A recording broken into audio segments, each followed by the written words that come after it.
What's up, Drop Pod listeners? As always, you can listen to the Drop Podcast on Spotify, Apple Podcasts, and Google Pods. We're now on Amazon Music, Audible, and Pandora as well. New episodes drop every Wednesday. You can also find all of our content on YouTube at the Drop Golf Podcast and on our socials. That's Instagram and Twitter at the Drop_pod. No matter how you consume us, like, subscribe, rate, review, all that good stuff. Follow and listen along. This is the Drop Podcast where we talk golfing in the Garden State. I'm Mike Porro, and this is Ryan Coulott. What's going on, everyone? Hope you had a great week. We're back at it here, coming at you on Wednesday. I backed myself into a corner. Wednesday, August 9th. We got a great episode for you. We had Rock Springs last week, where we talked about our review of the course and then sent you to our interview with Milan Dobedel. This week you got Mike and I. We got some topics we're gonna cover. We're gonna chat it up, and then we got an interview with Brent Paladino in this episode.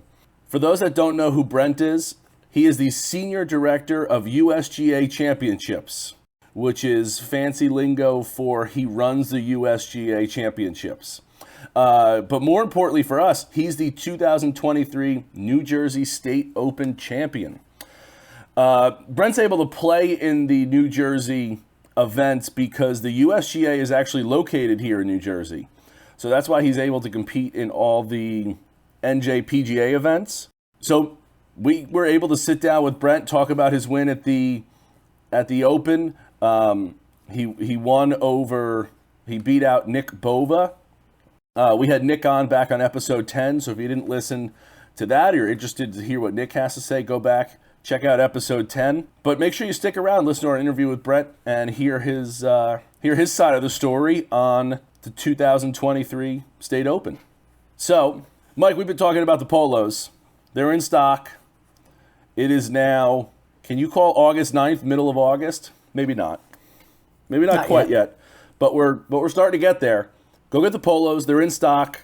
They look good. They feel good. They're a great polo. They really are. Size up if you're bigger like me. If you have a perfect body like Mike does, you can get the regular size. Wow, that was really kind. I'm a kind person, Mike. I don't know what to say. Clearly you haven't seen the dad bod. No, I see you golfing or on Zoom, so Let's keep it that way. So head on over to flukeapparelco.com. Go check out the polos. They are excellent. Another little bit of housekeeping we got here.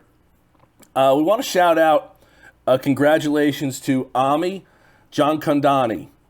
Ami won the second NJ Women's Amateur at Springdale Golf Club. We had Ami on episode 34. That's a tongue twister there. She played out of Yale. She's now down at Auburn University, or will be out of Auburn University this fall. She is a bright young woman. She's got a exquisite future ahead of her, whether it's in golf or in the working world. So really great interview with her, great sit down with her that we had with her. So go check that out. That's episode 34. All right, Mike. I want to talk a little bit about, it's a little outside New Jersey. It has New Jersey adjacent to it, I guess, or connection adjacent to it. But I want to talk about the Korn Ferry Tour. We got a couple guys from New Jersey that are currently playing on the Korn Ferry Tour. Two of them, I would say, are our guys. We've had two guys on, Ryan McCormick and Chris Goddard. And then someone who we've connected with but haven't been able to work out for scheduling purposes is Max Grazerman. Max is currently 22nd on the points list of the Korn Ferry Tour. Ryan is 23rd, right behind him. They're literally 1.5 points away from each other. And then Chris is 37th. What does this mean to those that don't know? On the Korn Ferry Tour, if you finish in the top 30 at the end of the year, you get your PGA Tour card. So at this point, Ryan and Max currently, if they stay within that top 30, are going to be playing on the PGA Tour next year. Chris is outside looking in, but he seems to be making a little bit of a charge. He's playing better. I think he was in the 40s last time. Now he's in the 30s. So he's trying to make a push here. And he's got a good opportunity coming up. We have 5 more Korn Ferry Tour events before the end of the season. There's 3 in August, 2 in September, and then the first week of August they have their championship. And Mike, I'm not exactly sure how the Korn Ferry Tour Championship works. Is that just like an elevated event kind of thing? Or does the winner automatically get in? I'm not exactly sure. We'll have to do a little bit more research on that. But regardless, we got some guys there that we are going to be keeping an eye on because, as we've said, we've had Chris on. We've had Ryan on. We've talked to Max. A couple Jersey guys that are fighting to get onto the PGA Tour is really exciting stuff. So if you're not following along, it's their future, their dreams are unfolding in front of us, and we're hoping that their dreams come true, and that they're not either going to Q School or back on the Korn Ferry Tour next year. But we got a couple events left this year, but the point system is really shaping itself out nicely now. It kind of takes form. You look at it like 3 weeks in, and it's like, okay, they got someone's 130th. And that really doesn't matter, 3 weeks in, 4 weeks in. But now that we got 5 events left, we're starting to kind of see it a little bit more. Yeah, I mean those guys, and I think that just continues the theme of a lot of things that we spoke about is how good these guys are, and it's just crazy when you go from one level to the next. And even when your handicap drops from double digits to single digits to the scratch to then you're teetering on this line of being a competitive golfer, it's no different for these guys. They're right on the cusp. If not, a lot of them have either tasted it or have gotten a sample of what the PGA Tour is like. And for guys, here in New Jersey, it's, fingers crossed that they're able to, piece this last few weeks together so that they get through, because man, oh man, that would be really cool to watch Ryan, Max, Chris, all on the PGA Tour, knowing that they're Garden State guys, and, if they have success, indirectly, we're rooting for them. You got a huge crowd of people here. I just hope that these next 3 weeks or next 4 or 5 weeks, whatever you ended up saying it was, that just goes in the right way for them. Yeah, no doubt. And I do want to point this out because, Mike, we've talked about how hard golf is here and the difference between you and I, let's say. Someone who's a low single-digit handicap, 2, 3, whatever you are now, to someone who's, I would put myself in that mid-handicap. 11, 12 is kind of where I fall.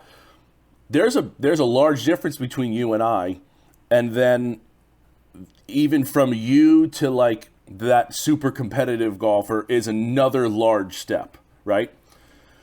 These guys are all professional golfers on the Korn Ferry Tour.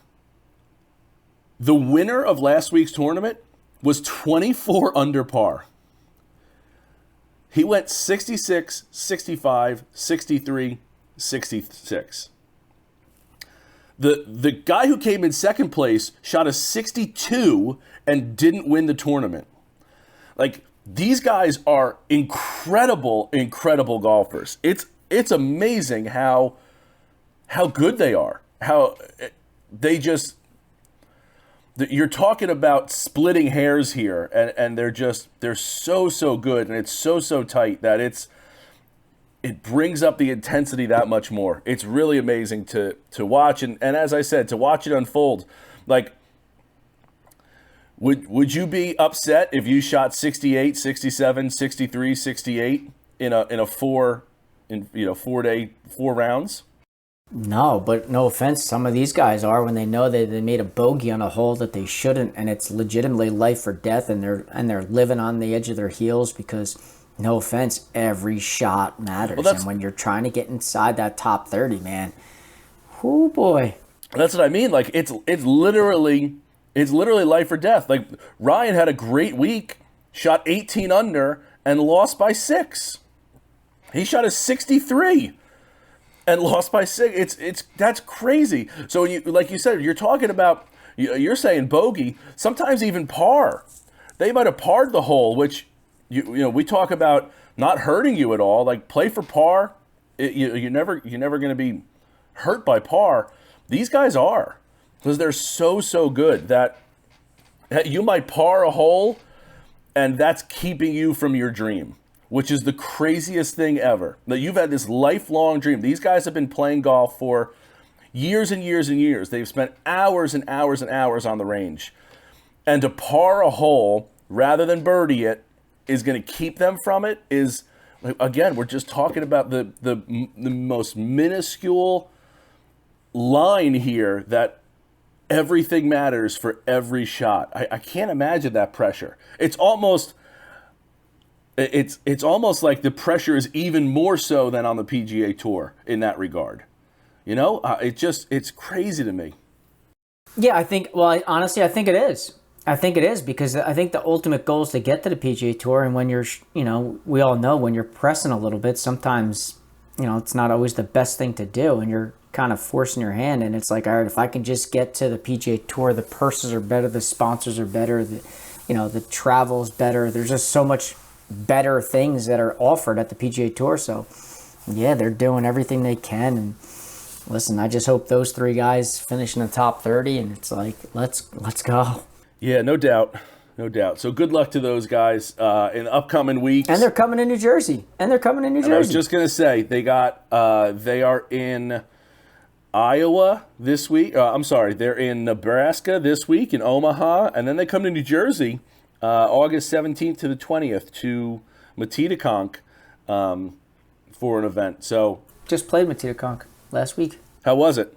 Listen, we want to talk about it. I'm dying to see what those guys go out and shoot at that place, because I think that I always say one thing about Matitaconk. You're not going to find a better practice facility in the state than that place. That place, if you want to practice the game of golf and you want to get better at your game, like, that is the spot to go. No questions asked. If you were a professional golfer, is that where you want to go to practice? 100%. In our area, no doubt. No doubt. So someone like maybe former U.S. Open champions might want to practice there? Yeah. Can you blame them? That facility is second to none. You got everything there. You got everything you need there in terms of a practice facility. And then I always say about the golf course, listen, you got 3 beautiful 9s. If you don't bring your A game there, you are going to get eaten up, because that golf course is hard. It's fun, but it's hard, and you've got to bring your A game. And I can't wait to see how those guys go out there and play it, attack it, their numbers they put up, because it's a challenge. It's a challenge. What'd you shoot there, Mike? Shot 78. Nice. Yeah, blue tees. And it was on the Founders course. It wasn't on it. They have obviously 3 9s. Right. So the Founders course is the original 18, the front and the first 9 and the second 9. So each 9 has each 18 has a different name. It's the Founders, I believe it's the Pines, and then the tournament 9. I don't know for the Korn Ferry event, which 9 they're using. I don't know if they're, using some holes from this. I don't really know how that is all going down. So that's another thing I'd be curious to see, what 9s they use, or if they even intersect some other holes, like 3 from the front, 4 from the back. Right. Because some of them come pretty close where you can kind of go through. That's what I was going to ask you. I wonder if you knew what you shot, and if it was the same course that they're playing, or the same 9s that they plan on playing. No, I there's no doubt. I did not even sniff the tips in terms of playing the back tees with the 3 guys that I played with.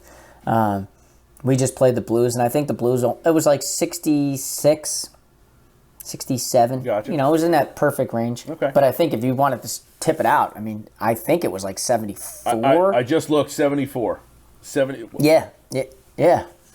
It's crazy. So 78 would have been 87. Yeah. That's Robert Trent Jones' design. I mean, it's a great layout. Ah, it's beautiful. I wonder if it was a pro. Like, I wonder how often. Not saying the Korn Ferry Tour is not like a professional tour, but, you know, like the PGA Tour, when they go to Ridgewood, they play a couple of these holes from like their different nines. I wonder if, because it's the Korn Ferry Tour, they're just going to say, we're going to play this 9 and this 9, and not like crossover and like. You could play the tournament course at Metidaconk can hold its own. Right. That's what I'm saying. I wonder if, because it's again, I don't want to like undersell. It's still a professional tour, but it's not the PGA Tour. So rather than like rerouting people, putting signs up, all that kind of stuff, if they just say, you know what, let's just play these 2 9s, this tournament, you know, our tournament course. You know what I mean? Mm-hmm. Rather than, you know, rerouting people to different holes and, hey, we're going to play the first and second on the first 9, and then we're going to jump over to the third and fourth and fifth on the second 9. We'll meet back up, play the 6 on you know what I mean? Like, rather than just kind of run around, I would think that they. Yeah, I think they'll just pick 2 of the 3 9s, and that's where they'll play all week. You know, but listen, I can't wait. I mean, I know that event, I believe, starts August 17th, and I'll be, you know, again, checking my phone consistently, trying to see what these scores are. Yeah, I'm definitely interested as well to see what their numbers are. And as we've seen, you know, 24 under, won last week. If you look at all the past winners this year, they're all pretty much 20 plus under on the Korn Ferry Tour. So something to keep an eye on. And both you and I know how tough Metidaconk can be. And I think knowing the course is a big advantage there. Hopefully our Jersey guys have.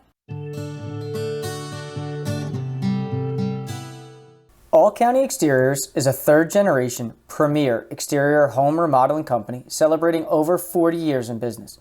In a remodeling world where the average remodeling company only survives in business for only 5 years, All County Exteriors has stood the test of time, providing their customers with top-quality roofing, siding, windows, and doors. They service homeowners and builders with anything from small repairs to large additions.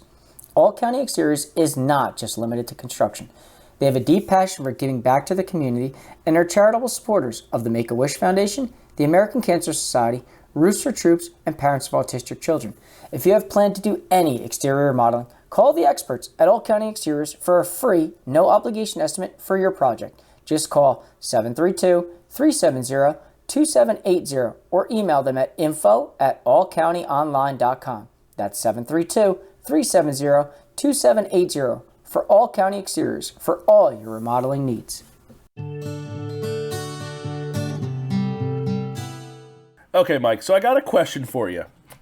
I saw this on a scorecard online, and I wanted to ask you your thoughts on it. It was a golf course that did not have a driving range, but the first hole that you went to was the 19th hole. And you played a par 3, and it literally said at the top of the scorecard, 19. The next hole was hole 1, hole 2, hole 3, and then you played out. So they didn't have a driving range. I guess not enough room, but they had enough room to fit in. It was something like a 160-yard par 3 or something like that. It wasn't a terribly long par 3 or daunting or anything like that. But a hole that was, hey, you can get a tee shot in. If you don't hit the green, you can get a chip or 2 in, and you can putt once or twice, and then move on to playing. What are your thoughts on having this warm-up hole, so to speak, for a course that doesn't have a range? Too gimmicky for me. I don't know. I guess the traditionalist in me just does not like that idea. But I guess for some people, it makes sense. I don't know. I guess my initial instinct is I'm a hard no. Like, I'm a hard no. Like, I get to the golf course, I'll roll a few putts if that's available, if I have time. I'm not necessarily like a warm-up guy. Like, I don't need to pound any golf balls as it is. So it's like, let's go to the first tee and let's pray the first shot is smooth and it's not OB or in the water, and we're off. So I was with you to start, and I was like, I think that it's kind of, like, whatever. Like, there was part of me that was like, okay, well, take away that and put a 150-yard driving range there. So, like, part of me gets that. Like, that was my initial instinct. But I kind of think it's unique now. I kind of don't mind it, and I kind of don't, it's a short par 3, hit a shot, get that first one, like you just said, roll a few putts, drop the first ball, and hit it and hope it gets in the air and doesn't go in the water. Like, this is eliminating that. You've had a swing, hopefully you've had 3 swings, but maybe you've had 4, 5, or 6 swings to get loose, so to speak, or at least have the club hit the golf ball before you go tee it up. I don't mind this. I think it's really interesting, unique. Would I love it if every golf course in the world got this? No, I wouldn't like that. But I do think that it's kind of cool, and a course that doesn't have a ton of room, I wouldn't mind them throwing this in there. I'm trying to think of one that, like, you look at a course like Shark River. Shark River doesn't have a driving range. And that first hole, I always say, those first 3 holes at Shark are a difficult run of a stretch of holes there because there's no warm-up. And if they were to put a little par 3 somewhere so you can at least swing and have the club hit the ball a couple times before, I think it would make a world of difference there. But again, I wouldn't want every course to have it, I guess is what I'm saying. So I've kind of softened on my original hardening point of, like, no, we're not doing this. This is gimmicky. This is Bush League. But I've definitely softened a little bit on it. Yeah, I don't know. I guess it's just so different. It is. It's so different. A warm-up hole? Yeah. Like, I know. It's just... But I guess the argument could be made is, like, then what the hell is the difference when I go warm up at the driving range and I'm hitting the same shots or emulating the same holes that I'm about to go play? Because if you think about the guys on tour, before they leave the range, it's like, all right, when we go to that first tee and all I'm hitting is a cut 3 without the tee, that's like the things they're practicing as their last few shots before they walk those 50 steps to the first tee, because that's the exact shot they want to hit. So it, in that sense, is really no different. So I get that. And I think, again, instead of making like a small driving range where you can't hit, so I pulled up the picture from the black tees that I saw, again, on this one. And as I Googled it, it seems like there are more of these. So the one that I saw was a par 3. Again, Googled and saw that there was one that had a par 4. This is 159 from the black tees.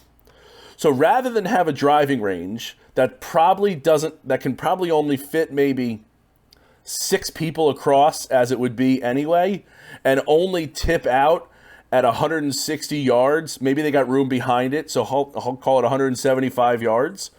Rather than have something that's super small like that, that's also, you got to maintain it, you got to pick the range, you got to do all that kind of stuff. Having a hole, kind of interesting to me. Yeah, it's definitely, listen, it's a different take on so many different things in so many different ways. But I guess my gut is saying no right off the bat. But again, I think it's like a lot of things. I think until you experience it, it may change your mind. Yeah. So where is this place? Again, so what I saw online was a picture of a scorecard on a golf cart. Like, it was on the steering wheel of the golf cart, and it has the the scorecard attached to it, and just says 19th hole. I'm showing Mike right now. I don't know if you can see it, Mike. It just has it. You know, it's just an extra golf hole. Again, I found it kind of interesting, and I was hardened at first, and thinking about it more. Again, I wouldn't want every course in the world to have it, or every course in America, or whatever, but an interesting concept for sure. And I think it'd be pretty cool to play. All right. I got some big news. I am taking... How big? It's pretty big. I'm taking a... Uh-oh. Tread lightly here. Tread lightly here. I'm taking a golf trip to Ireland. Hello, Daddy. It's been in the works for a little while. You know, one of my best friends lives over in Dublin. I've been wanting to go see him for a while. So we're doing basically a golf trip. I'm flying into Dublin, flying out of Dublin. We're playing 7 different golf courses. We're not playing the like quote unquote touristy golf courses. We're not playing. I think it's Tralee or Old Head or any of those, and like I think those are the southwestern part of the island. We're going to the northwestern part of Ireland, not Northern Ireland, but we're going to the northwestern part of Ireland. And as it's coming closer and closer, I'm getting more and more excited about it and thinking about what I need to pack and all this kind of thing. So I'm interested to hear what are some golf trip essentials that I need to either bring or have. Mike, I want to hear your thoughts. Audience, I want to hear, like, DM me with some ideas, whether they're games to play there, things to do. You know, this is my first time, but I'd say about half the guys that I'm going on the trip with have already done this trip over. So I'm really excited about it. So I thought one that was interesting. So we had like a little powwow about, you know, some things, and an extra pair of golf shoes was something that I would not have thought of until someone mentioned it. So two pairs of golf shoes I'm bringing over. What else? You got any thoughts, Mike? You got any? I'm interested to hear. Have you ever been on like a quote unquote golf trip like this? I mean, not overseas. I mean, I've gone down to Pinehurst and done things like that. Gone down to Florida and done things like that. But in terms of like crossing the pond, like no, I've never done that. Yeah. And in terms of like what to bring, I mean, I couldn't even tell you where to start. Yeah. Except clothes, socks. Yeah. I would bring an umbrella because who knows what the weather's probably like over there. Yep, I got it. I'd probably have a set of rain gloves, because that would be something infuriate me if my regular glove got soaked. So that's funny you say that, because rain gloves is on my to-do list literally for today to buy them. I want to get some more golf balls. Because I'm. Well, that's an understatement. That's an understatement. But I don't want to buy too many. I don't want to buy like 3 dozen golf balls and bring them over, and now my golf bag weighs 75 pounds, and I can't travel with it. Are you walking or riding? We're walking, so we have caddies that take like or push carts. So for almost all of it. So. But yeah, this is my first like golf trip too. I've taken trips where I've gone and played golf, like I've gone and visited somebody and played golf a few times, but never like a true golf trip destination kind of thing like this. Yeah, you're gonna. Umbrella's a good one. I had umbrella. Rain gloves is something I had in mind. What about like a? I know you're a hat guy, but what about like those bucket hats? Those little like Pat Wilson like bucket hats. So I've actually thought about, and you know, like kind of my long sleeve shirt, like I'm trying to cover up as much skin as possible. I had a little bout with skin cancer a few years ago, so I'm just trying to be careful at some of the point. But I will also say, in the super hot days, the long sleeve keeps you cooler. But I have thought bucket hat. The only thing that I also think is that, like, Northern Ireland and where we're going, I looked at the temperature yesterday. It was 61 degrees yesterday at the first golf course that we're playing at. So, like, I don't necessarily know if pants. But right, so like pants and shorts are going to be essential. It's almost like I got to dress for like 10-month golf weather. Pants, quarter zips, shorts, polos. Like I got to bring the gamut there. And anyway, back to your point of like hats. I got a few hats that I'm going to be bringing over, but bucket hat was one that I thought about investing in. That I think it would be good for me to have. I just don't know if I can pull off a bucket hat. Like Pat rocks the shit out of his. Can I make one comment? Yeah. Like, you're fucking playing golf. Who are you trying to impress? Well, you feel good, you look good, you feel good, you play good. We wish it was that easy. You feel a lot better about yourself shooting 97 and looking good as opposed to shooting 97 and looking terrible. Listen, you shoot 97, you're feeling terrible no matter what clothes are on your damn body. You and I both know that. Anyway, bucket hat was something I definitely thought about investing in. And maybe I think that might be a purchase over there. You know, I'm also thinking this. I'm wondering if I'll be able to buy gear over there. Why? Why couldn't you buy anything? I'm going with so many things. Like I don't want to buy so much gear that I got to bring another suitcase home. Like bring an extra suitcase of like, oh, I'm going to buy 3 polos at this place, 2 polos at that place, a hat here, this there. You know, I don't want to bring an extra empty suitcase and then come back with it. That's why you got a golf bag. You got a golf bag. Can I tell you, I have traveled. So my buddy's in the military, and he was stationed at Fort Hood in Texas. And a couple years ago, I went down there. We played golf, so I brought my golf bag. We weren't going to play a lot of golf, so I packed my golf bag with shorts, polo, socks, underwear. Like I packed it with 2 golf outfits because we were going to play golf twice. When I got to the airport, they told me, this is leaving Texas now, coming back to New Jersey. They told me that my bag is too heavy. They don't accept having polo, like clothes in the golf bag. It's only golf clubs, balls, like golf essentials.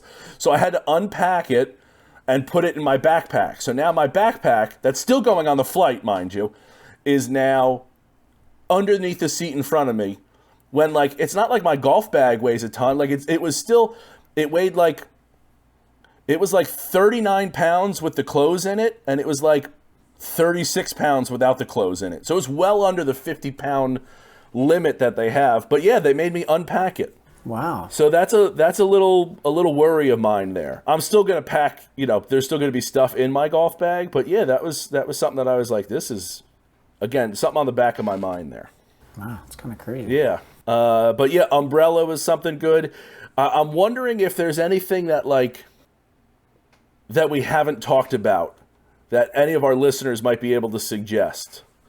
Again, the 2 shoes is good. The umbrella is good. Weather gloves is another really good one. You know, I'm open to suggestions. And Mike, I know you and I have talked about this already, but if you come up with any more, I got a list going. Certainly let me know. I can add it to the list, or, you know, maybe it's something I have already thought of. But anyone else out there that's listening, you know, hit us up. The drop_pod on Instagram, DM us. I'm open to suggestions as I'm coming down to my, you know, to a week and a half left before I leave. I'm looking for...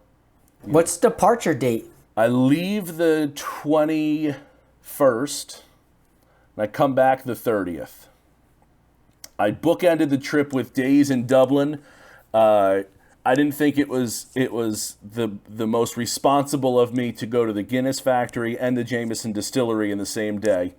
So I bookended the trip with days in Dublin. So I'm looking forward to that. So I got a little bit of vacation for it as well. But yeah, we got like 7 courses, and then like I said, I got a day here, a day in Dublin before, and a day in Dublin after. There you go. The countdown's on. Less than 2 weeks. Yeah.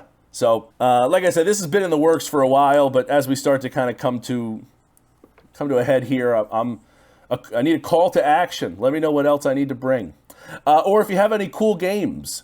There's one I kind of like, Golden Ball, where each group has a ball. whoever lasts the longest with it, kind of wins. But there's some others. But yeah, again, DM I'll be us. keeping an eye on that handicap. I know you're going to. Yep, I'll be seeing certain times of the day. What time of the day is it over there? How come scores aren't being posted? It's a 6-hour time difference. So I did. Oh, don't worry about it. It's already duly noted. I did duly look. Noted. I'm interested to see how. You better come back single digits. That's all I can say. You can't play that much golf, and the thing cannot be trending on an upward thing.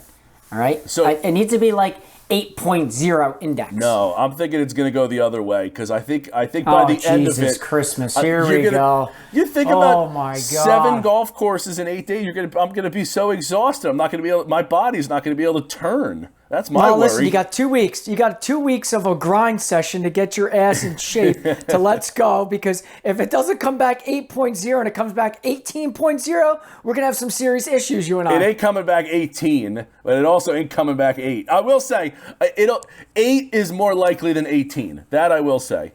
But I've been hitting Dr. Mike. I mean, we've been stretching, we've been working, making sure that I'm right for this trip because I'm. Legitimately, I am so excited. To see my friend who I haven't seen in a long time. So I'm really excited to see him. I think I've seen him maybe twice in the last 4 or 5 years. So I'm really excited for that. But then also, I keep Googling, okay, we're staying at this hotel. What's near it? Every night, I'm just rather than watching The Office or just mindless TV, I'm on my phone just okay, oh, there's a coffee shop near this hotel, or oh, this might be a cool bar to go to. Let's read the reviews, or just doing flyovers of the courses. So yeah, I can't tell you how excited I am for it. I'm bursting at the seams with excitement. So well, I can't wait to see the pictures. I can't wait to see how you played and hear the stories, because no doubt these are trips that you think about. And I will say this, it's you wait forever to go, and that you just have to make sure that you take a lot of deep breaths when you're there and just enjoy it, be present, because just like everything in life, you blink and it's over. So it's definitely one of those things that when you're there, fully dive into everything and just enjoy it, because the reality is when you come home, you're back to the grind of school and work and the real world. So enjoy fantasy for a little bit. Honestly, that's great advice, and I'm kind of thinking about it like a wedding almost. They tell you your wedding goes by so quick that you're just, you don't ever stop and look around. I have to do that because I don't want to be a bunch of the courses are on the water and you're standing on the cliffs. There's one tee shot in particular of the course I've seen where if you're playing from the back tees, if you take too many steps backwards, you have a 200-foot cliff behind you, just into the Irish Sea, so or the Atlantic Ocean. I don't know what body of water that is there, but I just want to be able to stop, take a look around, take a breath, and be wow, this is incredible. Yeah, and I'll tell you when you'll need to do it.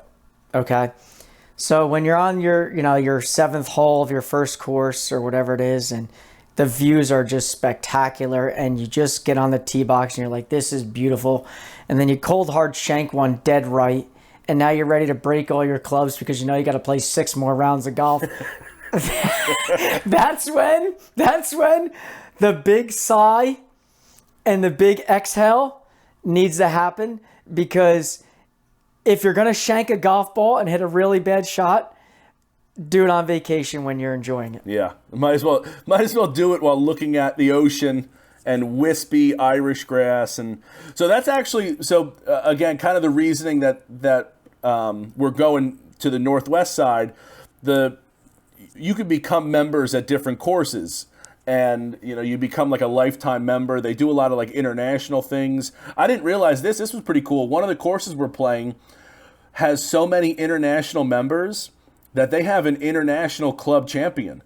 So they have a weekend where you come out, you play, and have they have their international club tournament, which is pretty cool. But wow, the people that have been over there before, and they like this area of Ireland because it's it's untouched. It's very natural looking. Not that like Old Head or Ballybunion or those top courses, not that they don't look like that, but this area of Ireland is very natural. You know, it hasn't really been like I don't like, you know, things haven't been bulldozed to the ground, and like they've kind of just built the golf course into the natural lays of the land. So I'm super excited for it. I can't wait for it. So again, last time, DM me if you have any questions. The drop_pod. Let us know some thoughts, ideas, whatever. Because like I said, I'm super excited for it. All right, that's going to end podcast for us here. We're going to send you to our interview with Brent Paladino. Again, as I said at the top, Brent won the 2023 New Jersey State Open with an amazing round of 65 in his final round to capture it by one. Here's our interview with Brent. Enjoy. Okay, so today's guest is, you know, I know Ryan and I talk about getting on, you know, all the winners of the NJSGA events, and today's guest is the 103rd New Jersey State Open champion, Brent Paladino. Brent, thank you so much for coming on today's show. Appreciate it, guys. Thanks for having me on. Yeah, listen, you want to talk about playing good golf in the year of 2023. I mean, just seeing some of the things that you've been doing back since May, you know, winning two majors in the section, and then coming into, you know, the State Open. You know, I think before we dive a lot into your play and how things are going in the State Open specifically, you know, why don't you give the audience a little bit of a background about you, about, you know, what you do, your job, and maybe even a little bit about your playing career growing up. Yeah, absolutely. So I been with the USGA now about 4 years. So I oversee the in-house administration of all our championships. So that's really a large part is qualifying. So I help oversee over 700 qualifiers that we do every year. Along with that, kind of administer the entries, exemptions process, all of our equipment at our championships. And so I'll typically be on site at a couple of championships, but it's largely based in New Jersey. So I've been with the USGA about 4 years, and we've got a 1.5-year-old at home now, so that adds another layer. Congrats! Congratulations!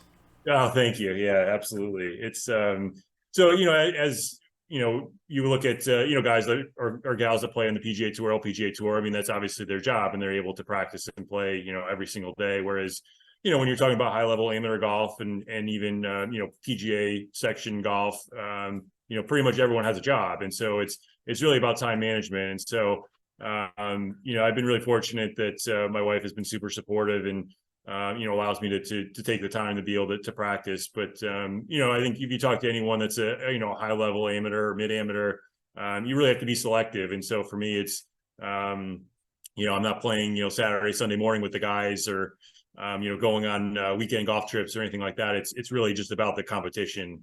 For me, that's what drives me. It drives me to practice and get my game in shape. And so you know, this past winter, I spent a lot of time, you know, just not just working on my game, but you know, really started a pretty high level fitness regimen, which really helped a lot. And so you know, I was able to take, you know, 4, 5, 6 months this winter to really you just work on my game, work on my fitness, and I think that's really helped a lot coming into this year. But you know, I would say I don't play a ton of casual golf. It's really more practicing when I have an hour here, hour there to get out and practice. And, you know, fortunate that, you know, my job and the USGA are super supportive of me playing. And so, you know, able to kind of build my travel schedule around that and my work schedule around that, you know, just to be able to put the time in. But it's really just about, you know, like I said, being able to have the opportunity to practice and, you know, just be selective about, you know, when you have time available, how you kind of use it.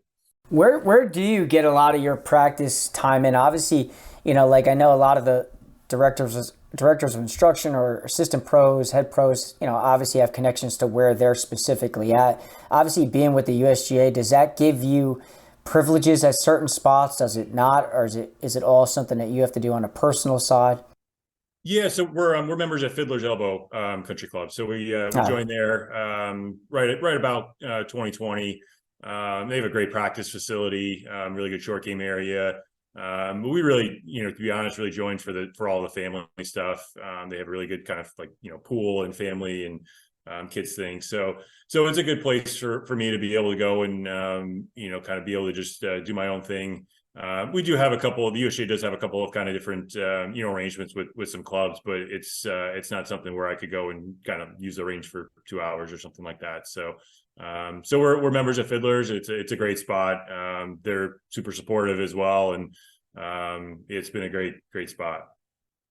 You personally, like you and your family, are members at Fiddler's Yes. Elbow, or Yep. oh, Yep. okay, So, gotcha. so we're members there. Yeah. Yep. And yeah, so it was great. It's, I would say, I haven't lived in New Jersey for a long time, but I would say Fiddlers doesn't necessarily have the reputation of being kind of a players club, but to have, two of the three of us kind of be in that top three at the New Jersey Open, it was really cool. So I was super happy for Danny.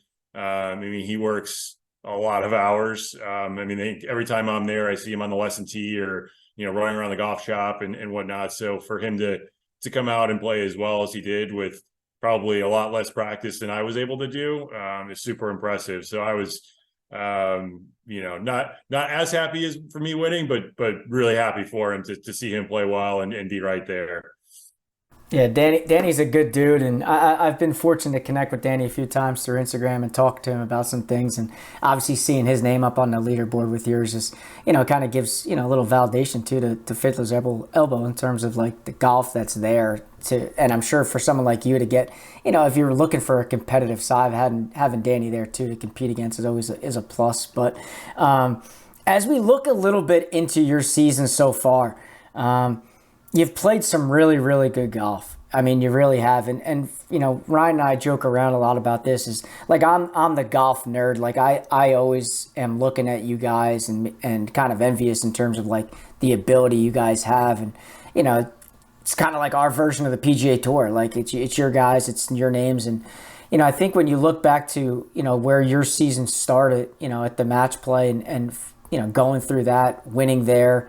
Winning that more or less, that's a major in our section here. So winning that and then, kind of parlaying that into the Clambake, you had to have felt good coming into the State Open. And I know it's, maybe a month or two in between the two of them, but you had to have felt good coming into, this tournament where your game was at. Speak a little bit about that. Yeah, absolutely. So the first event I played this year was the PGA Professional Championship, which was in New Mexico, and felt really good about where my game was, and went there and played okay. Ended up, I think, missing the cut by one, and it was a little bit disappointing, but I felt like I played well, and I felt my game was in a good spot. So the match play was really the next week, and didn't really have a whole lot of time to kind of think about it, and I just felt like if I could play the way I had been playing the last few weeks and down in New Mexico, I really hit the ball really well and just didn't quite get a lot out of it. But I felt like if I could do that, then I'd have a good chance in the match play. And when it's match play, I mean, you kind of never know. You got to get a few breaks your way. I mean, I had one match that went 24 holes. And so, I could have lost that match and that would have been the end of it. So it's, anytime you play 6 rounds of match play, it's going to be, you got to have a few things go your way for it to work. And, the funny thing about golf and anyone that's played golf and competitive golf, there's always highs and lows, right? I mean, we've all had great moments and we've all had moments where, you're on the brink of quitting, right? And so I think back to, my first year in New Jersey was 2020 and played the New Jersey Open at Knickerbocker and missed the cut by a million and was really at just kind of a low point in my golfing career. I'd spent a few years before that. I was working in Kentucky for the Kentucky PGA, Kentucky Golf Association, as the executive director, and didn't play any golf. And so when I took the job at the USGA, it's kind of like my first foray back into competitive golf. And to be honest, I just didn't play well at all in 2020, and I wouldn't say I was on the brink of quitting, but it was just really frustrating. I knew I was better than that, and so I look. Kind of reflect back on that. And it's been, almost 3 years or 3.5 years from there. And to be at the place I am now, I'm super, super grateful. It's obviously A lot of work went into it, but yeah, it's again, it's when you have the highs, you try to enjoy them, and so winning the match play just kind of gives you that more confidence where you feel like you can do it, you can win, you can compete under pressure, you can perform under pressure. And, that was really the first win that I had in quite a while, going back to probably 2017, 2016. So to kind of get that first win at the match play, even though it is match play and it's a little bit different, it just gave me a lot of confidence. And so, the last two wins I've had at the Clam Bake and the, obviously New Jersey Open, they were ones where I was 6, 7, 8 behind the lead coming into the last day. And so, I would say in both occasions when I woke up in the morning, I didn't think that I was going to be holding the trophy at the end of the day. And obviously had to, again, have a lot of things kind of go my way for that to happen. But yeah, I try to just put my head down and play some good golf, hit some good shots. And, I worked a lot, I would say, also just on the mental side of the game and just kind of being, more positive and more forgiving and, just accepting the outcome. And so, kind of coming like to the last day of the New Jersey Open, I had 27 holes to play. And to be honest, I was more focused on just playing well that last night to make the cut. I wasn't thinking, okay, like I got to go shoot 67 and then 65 and I'll have the trophy. That didn't cross my mind at all. And even starting the last round, I didn't really have that in my mind either. It was just more about, just playing some good golf, hitting some good shots, and just enjoying the opportunity to be able to compete and play well. So, again, fortunate that a few things kind of went my way. It seems like you were fortunate to have that. You said you had 9 holes. So you had to finish your second round. You had 9 holes. So like that's the right day to get hot. You got not. Finish, play the back 9. I don't know your scorecard, so I don't know what you finished, but I imagine that it was a pretty good 9, and then to go shoot 65 is really getting hot, especially in the final round, and maybe coming from behind. Did that make you play a little looser, like mindset wise?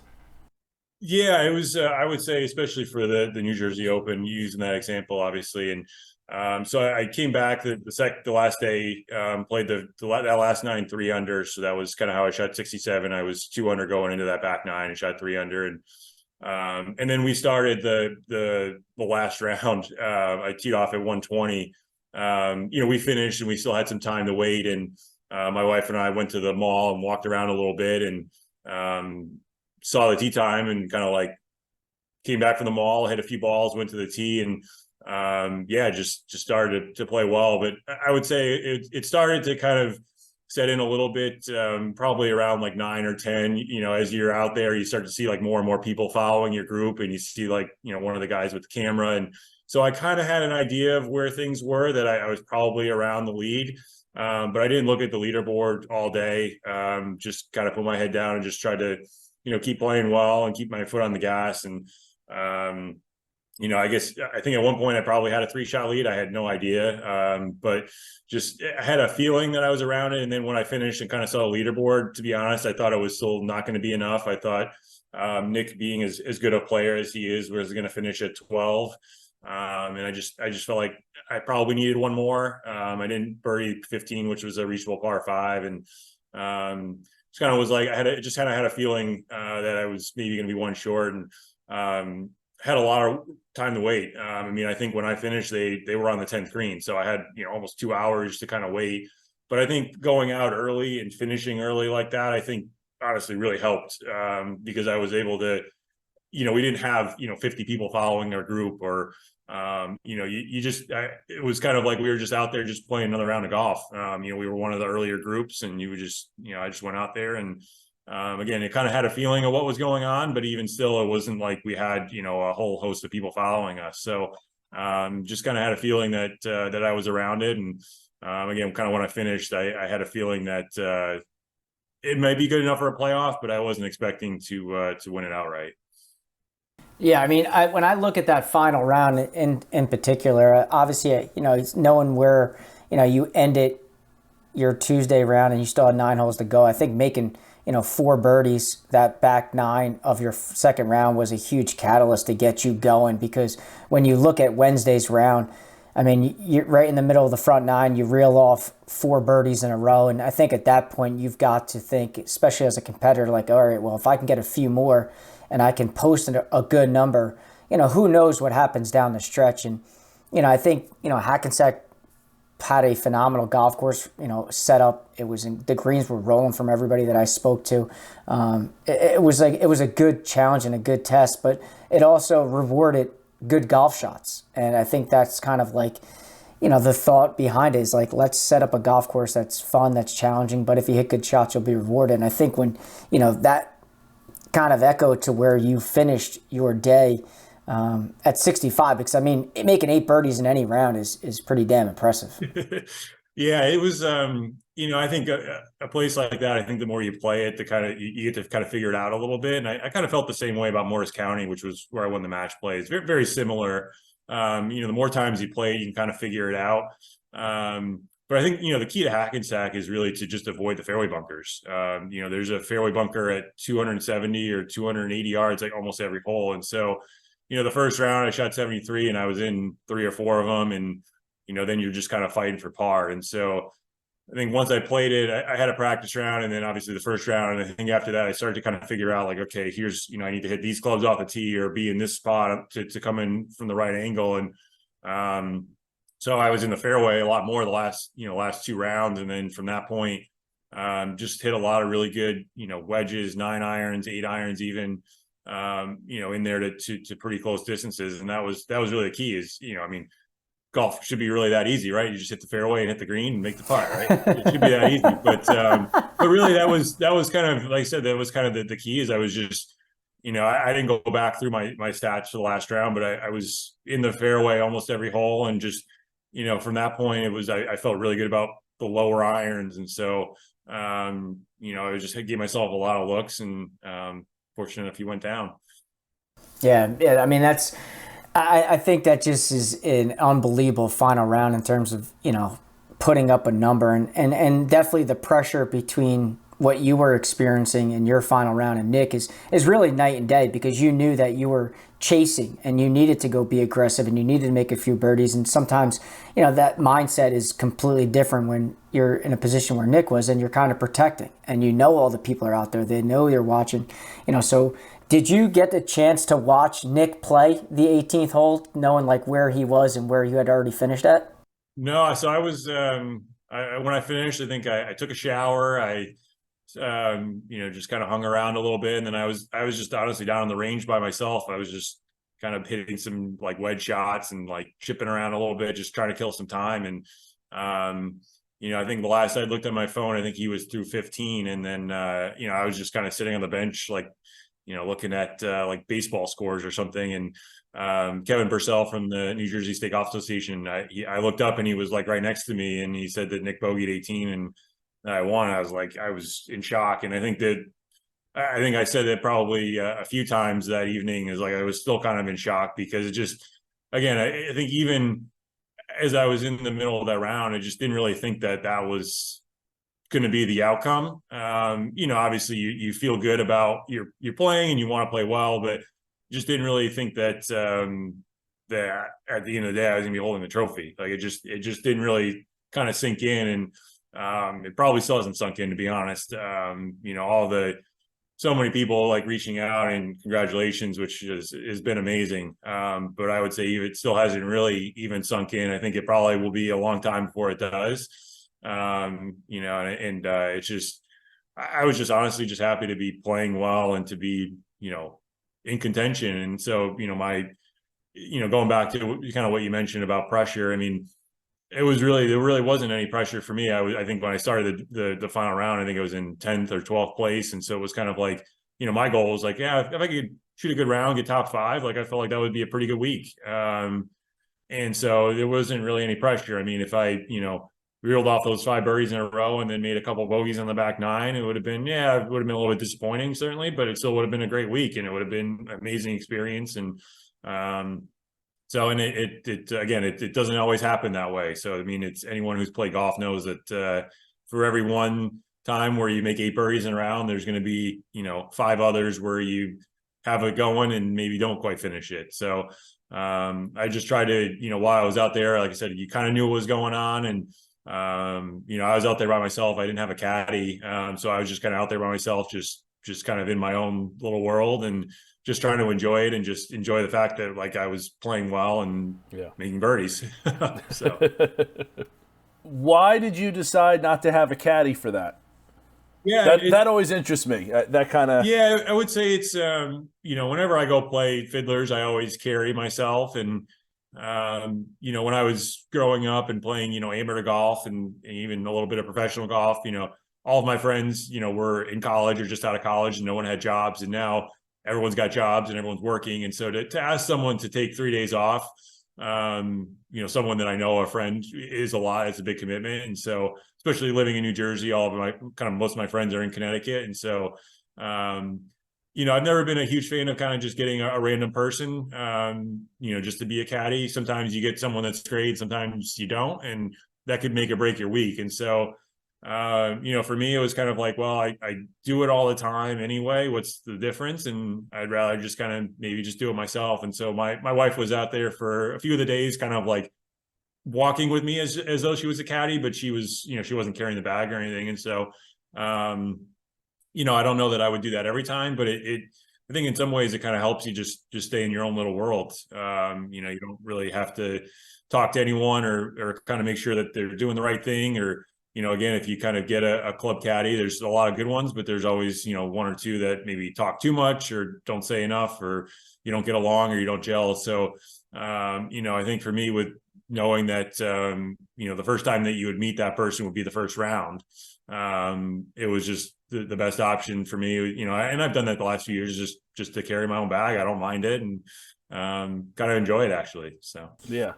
It's a good point about like being in your own, you're in your own world. Your team, you keep your circle small with only having one person in it, or having your wife walk alongside with you. So that's interesting. Mike and I have talked about that here, about like, if you have a caddy that doesn't know your game, they might tell you, like, they might read a putt for you and give you a line that's a little more aggressive, and you want it, like, your mental side is like, I want to have this kind of die into the hole, whereas they want you to hammer it to the back. So things like that are like little intricacies that you're right, just picking up someone you don't know is going to take a while to get used to somebody, Yeah, no question. And it's one thing when you kind of go play a really nice place and you get the caddy for the day, and it is what it is. You kind of enjoy it, but to get someone that you don't know, first round, I think of like, someone on the PGA Tour wouldn't do that, right? They would, it takes weeks for them to find like someone that they get along with and that,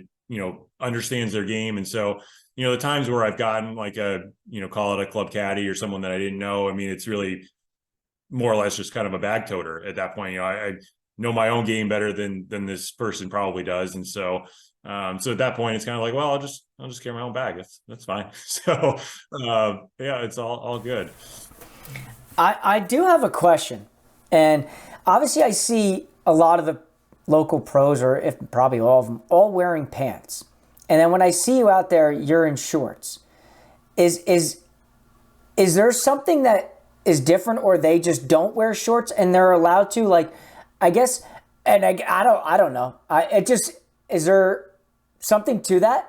So we're allowed to wear shorts in any non-section major. Gotcha. Any the section major events, we have to wear pants. But the New Jersey Open, the Met Open, there isn't a stipulation. And I wouldn't say it's more of like a mindset, but it's kind of like it. I'm a professional, but I'm not a PGA Tour professional, and so it's kind of like kind of brings me more back to like my amateur days of playing, playing in shorts. And it's just a little bit, just a little bit different mindset. So yeah. And I mean, again, whenever I go play or practice, I'm in shorts. And so, yeah, it just, no, listen, I love it. It just threw me for a loop, because I guess you're so accustomed to seeing even the local pros always in pants. And then I saw you, and I knew you had been carrying your own and everything. And then I saw shorts. I said, I didn't know. Obviously, I knew it was scorching out there, and the weather was beyond intense. I was like, okay, maybe that's the reason. But I said, I'm just going to ask him. Yeah. Yeah. I mean, get a little tan on my legs too. That never hurts either. So, yeah, it was a hot couple of days for sure. But fortunately, Hackensack isn't too bad to walk. And, even that 27, the last day, I mean, you kind of, stay hydrated and, kind of like I said, used to it just because that's what I do whenever I play, and I hardly ever take a cart. So I'm kind of used to toting my own bag and walking. And, like I said, kind of going back to the fitness this winter, I did a lot of, leg exercises to kind of strengthen my legs and be sure that had the endurance to do something like that. Yeah, I mean, listen, I think what you did in the preseason and the offseason, I think speaks to itself, because I think your results, you're leading player of the year in the section, and 3 wins already. And as you look ahead to the rest of the summer, I know that, we've talked to a lot of guys in terms of like their schedule now come August, it's jam packed, and it's not only jam packed with their play in terms of events that they're signed up for, but even at clubs in terms of tournaments and club championships. Sure. And I'm sure just like you are running different events, what is, your upcoming schedule? What is your, future in terms of tournament play? Yeah, there's I would say a few events, but the ones that I really have circled are the Met Open at the end of August, certainly, and then our section championship, which is in the middle of September. I would say those are really the 2 big ones, that I have circled on my calendar. And again, there's a few other events, but to be honest, I try to be selective in the events that I play, just knowing that time is so valuable. So try to gear up for the major events and have some time to be able to practice. But yeah, and then also making sure that everything's squared away in my work life and in my personal life, and it's time is valuable. So yeah, it's I would say August. That's really the next big event that I have coming up is the Met Open at Arcola. At Arcola, yeah. I mean, yeah, and that's it's crazy too when I think about it too, because obviously for Ryan and I, we always want to highlight all things golfing in the Garden State. Like that's our goal, and it's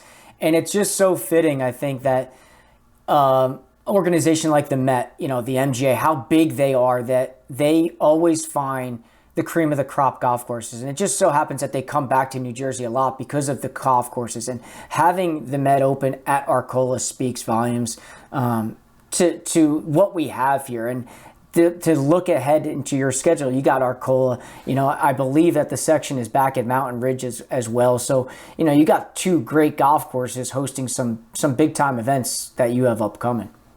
Yeah, and I mean, I would say New Jersey, I mean, if it's not the golf capital in terms of quality golf courses, I don't know what is, because there's so many unbelievable golf courses. I mean, I just think even just, our schedule this year that we played from Morris County to Hollywood to Hackensack to Arcola, I mean, it's just incredible. And there's so many places that, I would see people outside of New Jersey have never even heard of, a place like Hackensack, a Charles Banks, 1899 design. I mean, it's just absolutely incredible place. If you put that in another part of the country, it would be, the best course in the state. And, in New Jersey, it's one of, 20 or 30 that are just unbelievable places. And so we're just so fortunate to have, I mean, for them to be able to host events, be willing to host events. It's obviously a commitment from the club, and, the clubs in New Jersey are super supportive of hosting, amateur professional golf, which you don't see that everywhere around the country. I can attest to that fact for sure. It's,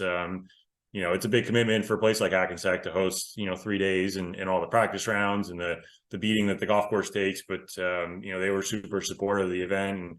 And there's a lot of places that are like that are just, willing to open their doors, and fortunate that, able to compete on a place like that. Yeah, listen, I totally agree. And I think that's, kind of one of the things that Ryan and I spoke a lot about when we started the podcast back in October is between the North, the South, the East, the West, it is like unbelievable in terms of the quality of the golf courses, ranging from public to private, because it's not just, the exclusive Pine Valleys, things like that of the world, but even the public golf that is just like so well kept. It's hard to bypass a place like this in terms of if you're looking to really play some good golf. Yeah, no question. I mean, yeah, I've been fortunate, obviously, to play a number of them. I haven't played all of them, but even I think of a, public course like Neshannock Valley, that's like unbelievable. Again, you put that in another part of the country, it'd be, one of the best in the state. And it's just one of many here, but it's, yeah, fortunate to have so many great places to play. Which kind of leads me into, I always like to ask, one final question before Ryan dives into his, but like, obviously, like I said, like our goal is just to highlight all the golf that we have here in the Garden State, travel the state, play, talk, enjoy it as much as we can. Is there a certain golf course, both public and private, that if someone was given the opportunity to go play, that they say, hey, Brent, I got invited to go play here, and you'd be like, dude, you got to drop what you're doing, ask for, I'm sorry, wife, I'll figure it out later. Like, are there two spots on a private and public side that you'd recommend? Yeah, I would say certainly Hollywood is probably in New Jersey is probably my favorite. Not just because obviously I won there this year, but it's one of the absolute best. I mean, there's not much better than that. For a non-ocean view golf course, it's the tops. I haven't had a chance to play many of the public courses in the state. I've played in the Neshannock Valley, which I would highly recommend. It's pretty awesome place. But there's so many that been fortunate to have an opportunity to play. There's been a lot that just with a young one at home and work and everything else where I've had to decline some really good invites. Not a Pine Valley invite, but some other ones to some really great places that you just Can't be turning that one can't down. do it. Can't be turning that one down. Can't be turning that one That down. would be one where you'd have to definitely drop everything and go to. But yeah, it's like I said, I don't play as much recreational golf as I certainly used to in my younger days, where it was kind of like, if you got an invite for a Saturday afternoon or Sunday afternoon, like you went and played, and I don't have the opportunity to do that, which is totally fine. But a lot of great places. Yeah, I agree. So, Brett, somebody of your caliber's playing a lot of tournaments, and you've been doing it for years now. And I think that golfers are rather quirky by nature. Like, we have our superstitions when we're getting ready to play. What are some of those that you have? That some of your must-haves, your superstitions or habits or anything like that? Yeah, that's a good question. I would say, when I was probably younger and playing amateur golf, I maybe had a few more of those. But I try to keep it relatively simple. I mean, I have some some either swing thoughts or some mental thoughts that I have basically on a piece of paper in my yardage book that I, can kind of look at before each shot. But yeah, I wouldn't say I have too many, superstitions or anything like that, but it's, I think for me, the way I look at it is it's more about the preparation. Whether that's making sure like I have, one day, a few days before the event where I can spend 4, 5, 6 hours at the club and really practice. And so, leading into Hackensack, I was there, Friday afternoon from, call it 1 o'clock to almost dark, really just practicing everything, just going from A to B to C. And, I feel like if I can get like one day like that before the event, I feel like I can get my game in a good spot. Because most of the time it's, an hour here, hour there. And so if I, feel like I have one really good day where I can practice a lot, I would say that's kind of I wouldn't say superstition, but that's kind of my key. I think if I can get that time, which don't always have the opportunity to, but I would say it's really tempting to do some other things and, start, changing equipment or doing things like that where, I try to limit that as much as I can and just keep it simple and, just go through the preparation and the process to be able to play well. It's always funny to me how many people, have so many different ones of those. It's just super interesting to ask. And then we're a New Jersey podcast, and we'd be remiss if we didn't talk about the debate in New Jersey over this particular kind of breakfast meat. What do you call that particular breakfast meat? Well, I'm allergic to eggs and I don't eat ham, so Oh. I don't either. There we go. See, we learn something new every time. Okay. Yeah. But I think my wife does a bacon, egg, and cheese sometimes. But I don't really eat ham, and I don't have eggs ever. So That's So yeah, not a big that's a breakfast first for person. us. He's Usually going I think I he's put going bar. C. He's going C. Yeah, none of the above. Yeah. But listen, Brent, I can't thank you enough for coming on the show. I mean, obviously your golf and the results you've had kind of speak for themselves. So, I appreciate you giving us a few minutes here in between your hectic schedule. And if we don't get a chance to talk to you at all, good luck the rest of the way. Good luck at the Met Open. Good luck at the Section Championship. And hopefully, you continue to play well, and we'll get you right back on here. Absolutely. Thanks, Ryan. Thanks, Mike. Appreciate you guys having me on. Yeah, appreciate it, Brent. Good luck. Thanks. Take See you, care.